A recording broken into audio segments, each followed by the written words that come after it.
Je m'appelle Yann Leroux, je suis docteur en psychologie. Je suis né à Dakar, je suis venu à Bordeaux pour faire des études de psycho et j'ai été finalement diplômé pas à Bordeaux mais à Paris 5. J'ai travaillé pendant quelque temps dans un centre de soins et d'accueil pour les enfants et j'ai été formé à la psychanalyse pendant mon cursus universitaire et puis pendant le début de ma vie professionnelle.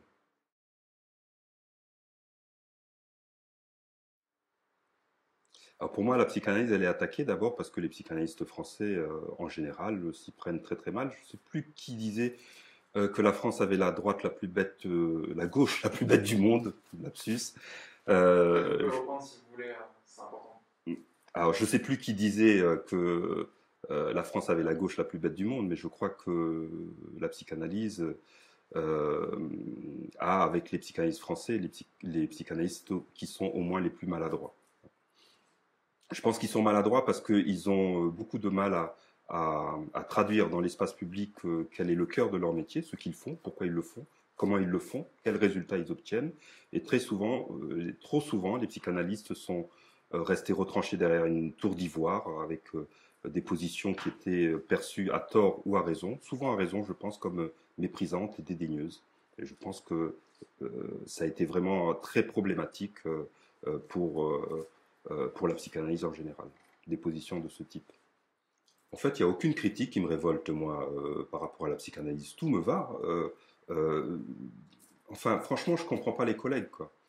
S'il y a quelque chose qui les dérange, je crois que le job qu'il y a à faire, pour chacun et pour tous, c'est d'améliorer la pratique et d'améliorer la communication autour de cette pratique. C'est pas en tapant sur ceux qui vous reprochent quelque chose qu'on va y arriver, hein. Les reproches sont toujours fondés. Il y a toujours quelque chose de vrai. Donc il faut discuter avec les gens, même si c'est pénible, même si c'est tout à fait désagréable, même si on a l'impression de ne pas être compris. Après tout, on est des psychanalystes, hein. On est censé avoir développé les outils conceptuels et puis personnels pour faire face à des charges d'anxiété importantes. Donc il n'y a aucune excuse. J'excuse pas je peux pas excuser les collègues qui sont dans des positions de retaliation, qui attaquent ceux qui les ont attaqués. Ça, c'est non seulement c'est indigne, et puis éthiquement, c'est absolument pas correct.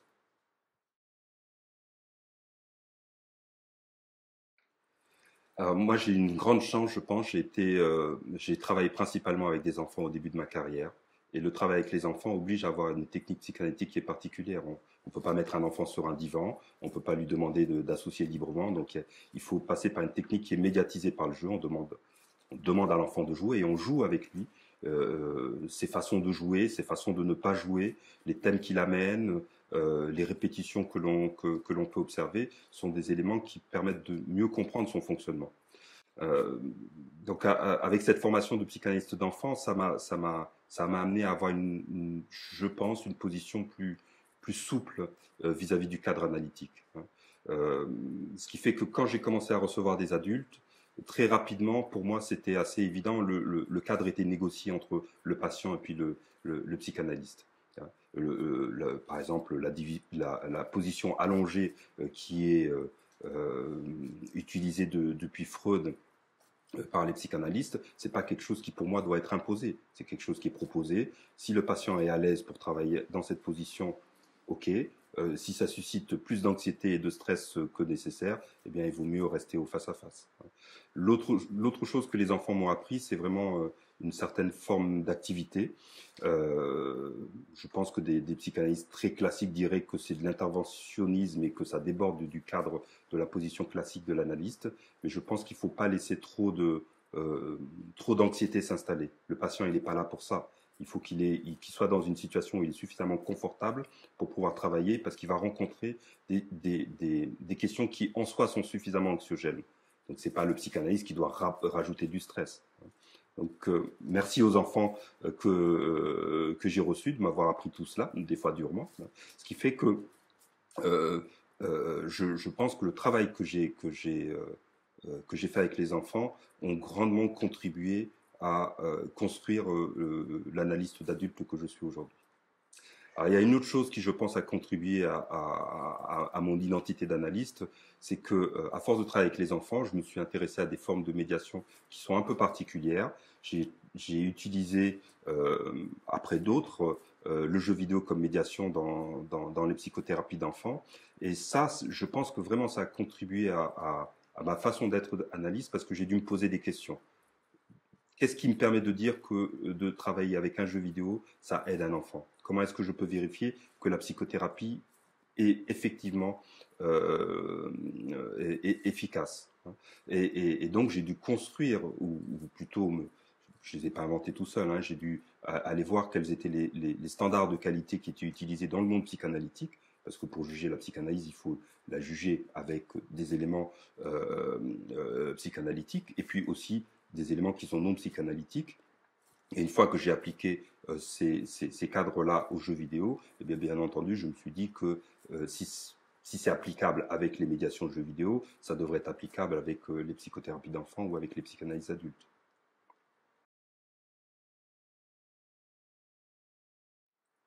Alors moi, je me suis rendu compte que j'ai développé une passion pour l'évaluation de la psychanalyse et des psychothérapies en général. Et j'ai découvert, un peu surpris, je savais qu'il y avait des travaux qui évaluaient la psychanalyse, mais je ne savais pas qu'il y en avait autant. Et donc il y a beaucoup de publications qui explorent l'efficacité de la psychanalyse ou en général ou par pathologie. On a des synthèse sur psychanalyse et dépression, psychanalyse et anxiété, psychanalyse et troubles de la personnalité. Et tout ça, c'est vraiment un corpus de connaissances qui est vraiment passionnant à explorer. L'autre chose aussi qui m'a beaucoup intéressé, c'est les développements d'analystes comme Gabart, qui mettent beaucoup l'accent sur le travail de formalisation de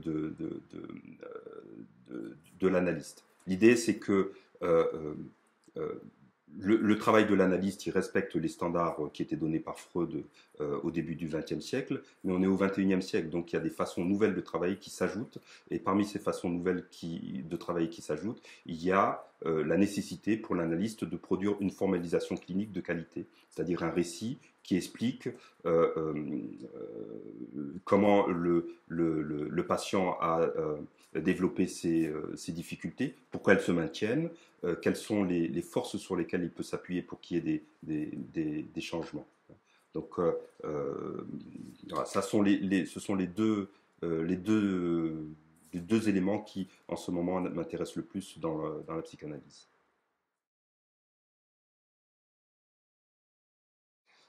Ah oui, alors la psychanalyse n'existe qu'en France. Alors ça, je crois que c'est vraiment, c'est un récit qui est très, très, très pris dans notre culture.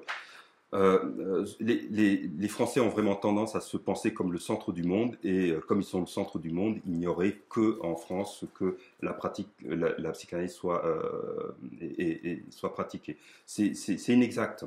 D'abord parce que il y a tout le monde de l'Amérique latine où la psychanalyse a encore largement une place. Il y a le monde chinois qui développe un intérêt pour la psychanalyse. Il y a les psychanalystes américains ont passé beaucoup de temps à former des cliniciens chinois pour qu'ils deviennent psychanalystes et psychanalystes d'enfants. Il y a les États-Unis, où, selon les derniers chiffres de l'Association des psychiatres américains, il y a ces dernières années un intérêt grandissant des cliniciens pour la psychanalyse. Il y a plus de gens en formation en psychanalyse que dans les dernières années. Donc je crois que c'est vraiment une façon de poser le problème qui est tout à fait inexacte.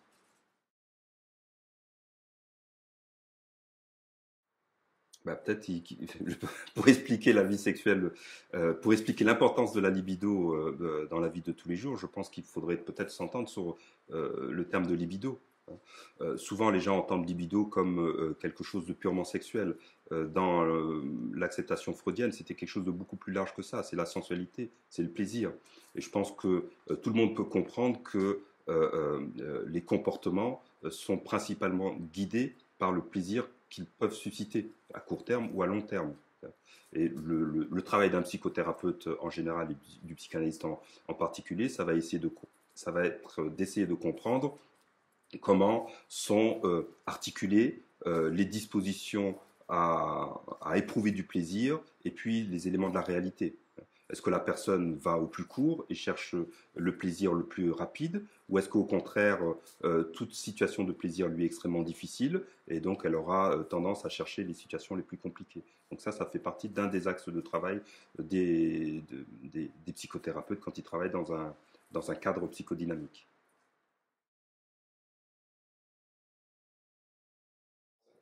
Alors, je pense qu'effectivement, la psychanalyse, elle est née dans une période très, très particulière et qu'elle a du mal à s'adapter au changement du monde. Mais c'est pas une surprise. Tout le monde a du mal à s'adapter à la globalisation, à l'accélération.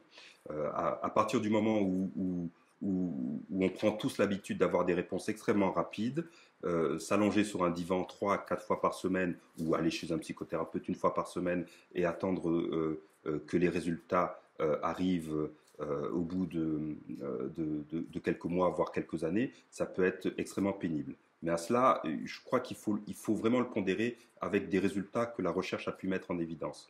Quelle que soit la psychothérapie utilisée, on sait que les résultats positifs, l'amélioration de la situation du patient, arrivent très très rapidement. Très très rapidement, c'est-à-dire quelques semaines. En quelques semaines, il y a une amélioration du patient. Après, on tape dans le mur, on tape dans le dur. Ça devient compliqué pour tout le monde, quel que soit le type de psychothérapie. Et il y a un autre type de travail qui doit être de fond, que les psychothérapeutes sont, je crois, spécifiquement formés à faire. Donc ce travail peut commencer après cette période de lune de miel qui donne vraiment des changements très rapides.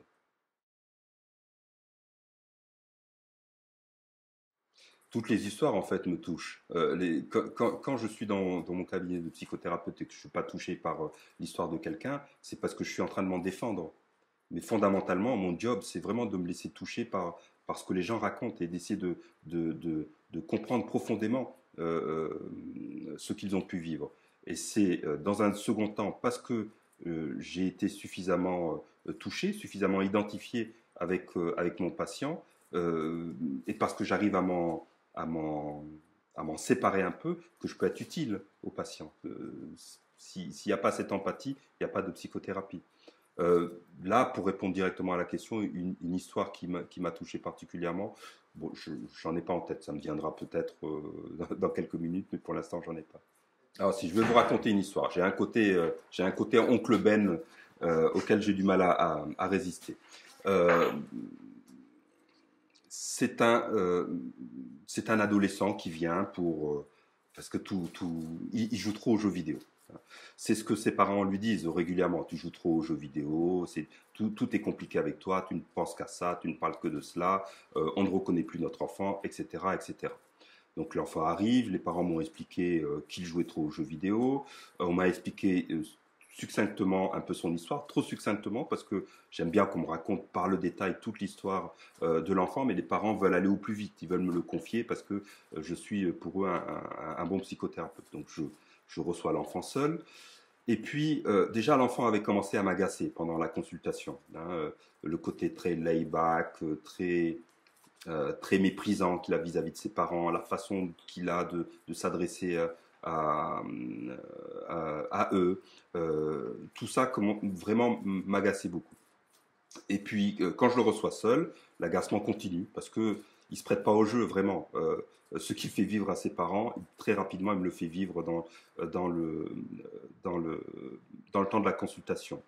Alors j'essaye, je me rappelle que je suis un très bon psychothérapeute d'enfants, donc je sors mes trucs, je sors mon grand sourire, je sors mon côté geek, rien ne marche, râteau complet, et la consultation devient de plus en plus compliquée. Et c'est vraiment quand j'ai commencé à me dire que cet enfant m'énervait beaucoup, que mes mains se remplissaient de gifles, que j'avais des pensées très violentes vis-à-vis de cet enfant, que je comprenais mieux ma propre mère, parce que moi aussi j'avais été un enfant assez remuant, que je commence à changer de position, et finalement je lui fais part de mon agacement. Je lui dis que je suis très en colère, que j'ai l'impression qu'il se moque de tout, qu'il maltraite ses parents, qu'il est très insolent. Et je lui demande, mais est-ce que tu t'es déjà rendu compte de cela? Et en fait, non, jamais. Pour lui, c'était une position de, de détente, en fait. C'était une façon de montrer à quel point c'était quelqu'un de cool. Alors c'est vrai, il y a pas photo, hein. C'était vraiment quelqu'un de cool, mais il avait le chic pour énerver les autres et pour se mettre dans des situations très compliquées. Le problème, c'est que euh, une fois qu'il avait énervé les autres et que les autres étaient agressifs à son égard, il utilisait le même mécanisme de coolitude, de mépris pour se défendre de l'agressivité dont il était l'objet, et ça augmentait encore le niveau d'agressivité, de violence, et il n'en sortait pas. Donc là, la façon de sortir de cette relation, ça a été de passer par la perception que j'avais de la situation, ma propre enfance, l'identification à cet enfant. Donc il a fallu tout ce détour pour qu'on arrive à parler de sa manière de se défendre de l'anxiété qui était proprement problématique.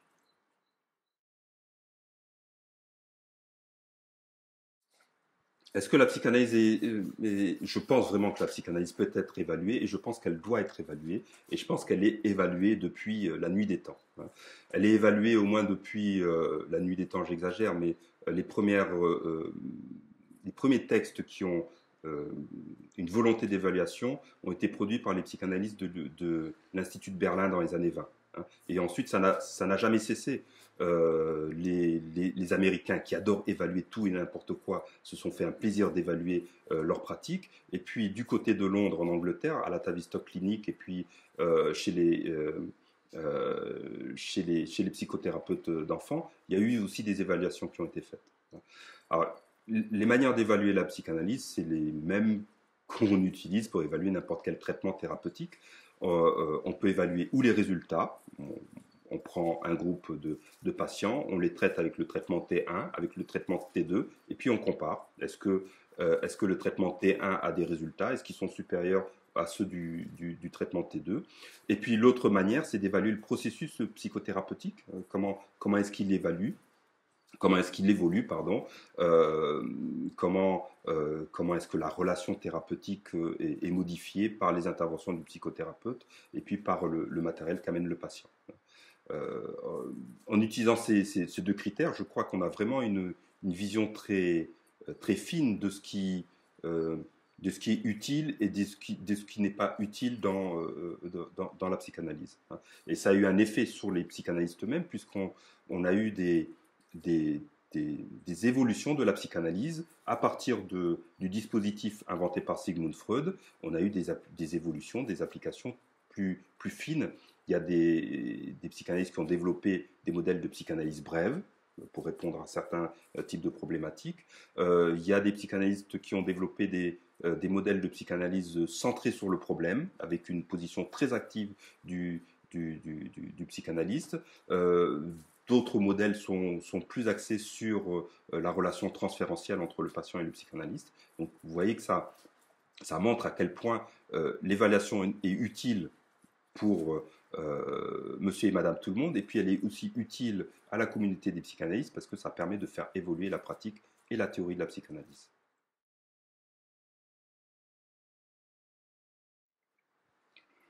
D'une façon générale, je crois qu'on vit dans un monde où rien ne survit seul aujourd'hui.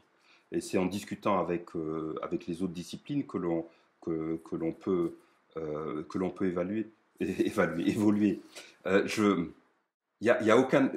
survie de la psychanalyse, pour moi, n'a aucun intérêt. Franchement, que la psychanalyse survive ou ne survive pas, je m'en moque éperdument. Ce qui m'intéresse, c'est que les patients que je reçois aillent mieux. Ça a un intérêt. Si l'amélioration de l'état des patients passe par la disparition de la psychanalyse, je signe sans aucune difficulté. Donc voilà, je crois qu'on doit tous travailler à ce que les gens que l'on reçoit aillent mieux. Et quand on est psychanalyste, on travaille avec la psychanalyse. Quand on est un thérapeute comportementaliste, on travaille avec d'autres outils. Quand on est systématicien, on travaille encore avec d'autres outils théoriques. mais ça, finalement, ça n'a pas beaucoup d'importance. C'est le, euh, euh, ce sont les théories, ce sont des théories qu'on utilise pour essayer de comprendre ce que l'on fait, mais la théorie, elle peut être abandonnée du jour au lendemain sans aucune difficulté. Théorie psychanalytique comprise.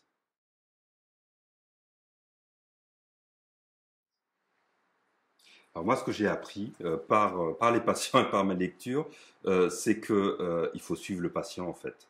C'est ça qui est important. C'est le patient qui indique dans quelle direction est-ce qu'il faut aller. Il y a des patients qui ont besoin d'être soutenus, vraiment beaucoup, très activement. Il y a des patients qui ont besoin qu'on leur laisse la paix et qui se perdent un peu et qui cherchent leur chemin. C'est ah, s'il y avait une leçon à retenir de toutes ces années de pratique, pour moi, ce serait vraiment celle-là. Suivez le patient.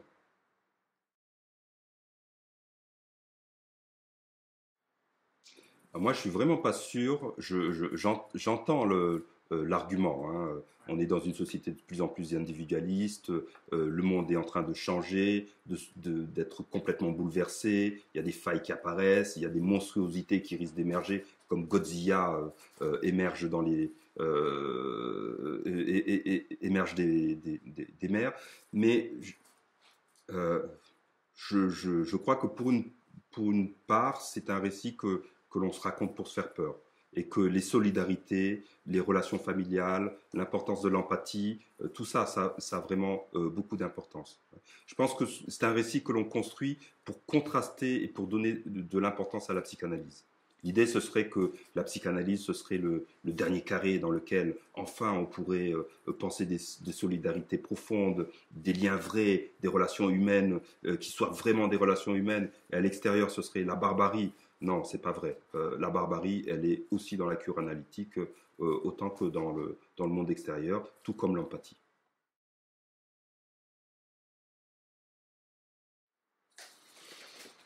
Alors, je pense que l'hypermodernité change beaucoup de choses, mais que la relation profonde, intime que les enfants ont avec leur mère, ça ne change pas. Euh, Tant qu'on naîtra euh, du corps d'une femme, en l'occurrence, pour l'instant, eh bien, ça risque pas de changer, vraiment. Les mères ont une importance dans la réalité, dans la vie imaginaire, dans la place qu'elles occupent dans les interactions avec les différents membres de la famille. Et elles elles sont vraiment très importantes pour le développement des enfants. Cela dit, euh, ça ne veut pas dire que les mères soient responsables des difficultés de leur enfant. Elles ne sont pas irresponsables non plus. Ça fait partie. Il y a des choses que les mères et que les pères aussi font ou ne font pas qui euh, compliquent la vie des enfants et qui des fois la compliquent tellement que ça donne naissance à des troubles, mais ce n'est pas la seule variable à prendre en compte. Alors, de mémoire, hein, je crois que Dolto disait que les mauvaises mères, ça n'existait pas, et que les seules mauvaises mères qu'elle connaissait, c'était des mères qui étaient qui commettaient des infanticides. Ça montre bien que, euh, d'une façon générale, je crois que les mères et les pères, les parents, font toujours du mieux qu'ils peuvent, vraiment, pour aider leur enfant à grandir, à se développer, à être des adultes responsables, mais que des fois, bah, le travail de parents, tout comme le travail d'adulte dans une société, le travail de parents est parfois difficile. Donc, des fois, ça nécessite l'intervention d'un psychothérapeute. C'est quoi la psychanalyse aujourd'hui? Ah, bah, la psychanalyse aujourd'hui, c'est une pratique qui a été héritée de Freud et qui part, euh, euh, qui est organisée autour euh, de certains points. Ce que les pratiques, je crois qu'il vaut mieux parler de pratique psychanalytique que de psychanalyse, hein, parce qu'il y a un spectre assez large maintenant d'intervention psychanalytique. Mais ce qu'elles ont de commun, c'est d'abord la focalisation sur l'émotion. Hein, qu'est-ce que la personne vit comme émotion, en quoi est-ce que c'est difficile, aider la personne à mettre ses émotions en mots. Il y a ensuite une focalisation sur les mécanismes que la personne utilise pour éviter le déplaisir, ce qu'on appelle techniquement les mécanismes de défense, comment la personne se défend de l'anxiété. Il y a ensuite la focalisation sur les thèmes qui vont revenir de façon récurrente dans l'histoire de la personne. Par exemple, ce sont des thèmes d'échec. Les personnes qui régulièrement, dès qu'elles sont confrontées à une situation d'évaluation, ben, elles vont avoir tendance à échouer. Il y a une focalisation sur la relation thérapeute-patient, ce qu'on appelle le transfert et le contre-transfert, avec l'idée que le patient va répéter avec le psychothérapeute des patterns de relations qu'il a appris pendant son enfance ou pendant son passé plus récent. Il y a une focalisation sur la vie imaginaire, les rêves, les fantasmes, et puis il va y avoir aussi une focalisation sur l'ici et maintenant, qu'est-ce qui se passe dans le temps de la séance. Donc, quand on a à peu près tous ces éléments-là, eh bien, je crois que l'on peut dire que l'on est on est à la maison, hein, on est dans la maison Freud.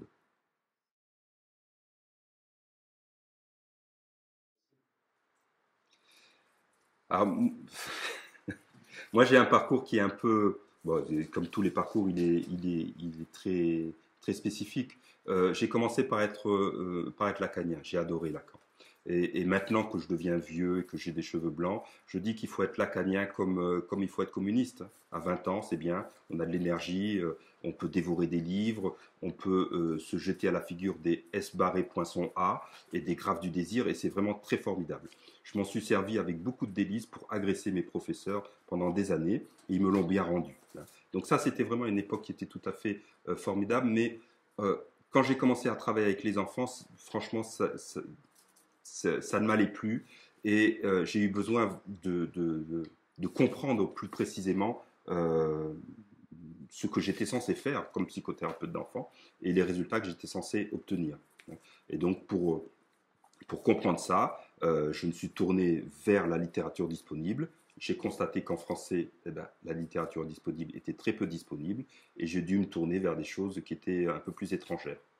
Et là, on retrouve Lacan, parce que j'ai été très surpris de découvrir que les gens que j'avais adoré détester avec Lacan, les Cohut, les Canberg, en fait toute la psychanalyse américaine, étaient des gens qui prenaient soin de leurs patients, qui écrivaient que c'était vraiment très important, et qui faisaient attention de décrire avec le plus de précision possible ce qu'ils faisaient.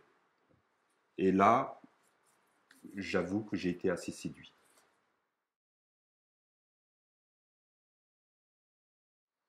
Les psychanalystes ont le destin de la psychanalyse entre leurs mains. Ce ne sont pas les autres qui sont en train de mettre à mal la psychanalyse, ce sont les psychanalystes qui, pendant des années, ont eu des positions qui étaient tout à fait problématiques. Donc, on peut faire évoluer les choses.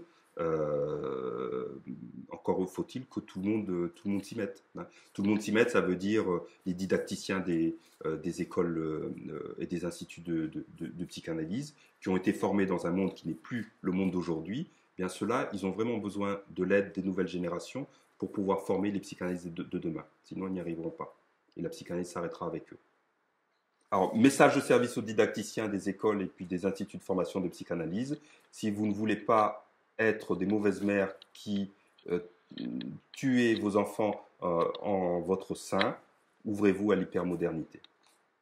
Ben, le mot de la fin, c'est quoi? Ce serait la psychanalyse a quand même survécu à 2 guerres mondiales. Ce serait quand même dommage qu'on n'aide pas à passer le nouveau millénaire. Et c'est de notre responsabilité, à nous, psychanalystes, ceux de ma génération, qui est dans une situation qui est un peu étrange, hein, parce qu'on a hérité la psychanalyse de personnes qui ont été formées dans une époque où il n'y avait pas l'Internet, hein, et on est censé la transmettre à des personnes qui ont grandi avec le réseau et puis qui ne connaissent que cette hypermodernité. Donc il y a vraiment un challenge de transmission qui est vraiment très très important. Et je crois que s'il y a une crise de la psychanalyse, elle vient de là. Elle vient du fait que très probablement nos aînés nous regardent comme des passeurs qui passent mal la psychanalyse, et nos puinés nous regardent aussi avec un peu de méfiance en disant mais finalement ce qu'on reçoit, est-ce que ça va être utile ou est-ce que c'est vraiment la chose freudienne, est-ce qu'on a du vrai, du bon Freud. Et donc on est vraiment dans dans cette dynamique-là, je pense. Merci. Merci. C'est très bien. Bon, bah, sinon, juste hors cadre, mais avec un beau décor, donc vraiment hors documentaire, mais un message à faire passer à l'OMS. À l'OMS. Les gars de l'OMS, franchement, non, c'est pas hors cadre, il faudra le mettre sur Twitter. Les gars de l'OMS, ce que je souhaiterais, c'est que vous sortiez de l'ombre. J'aimerais savoir qui a fait partie du comité qui a créé le Gaming Disorder, quels sont les noms des experts, comment ils ont été choisis, comment ils ont travaillé, pour qu'on y voit un peu plus clair et qu'on en finisse avec ce faux trouble d'addiction aux jeux vidéo. Sinon, cœur sur vous les gars, hein. Je vous aime quand même. Bon, merci, c'était ma petite victoire personnelle. Ça.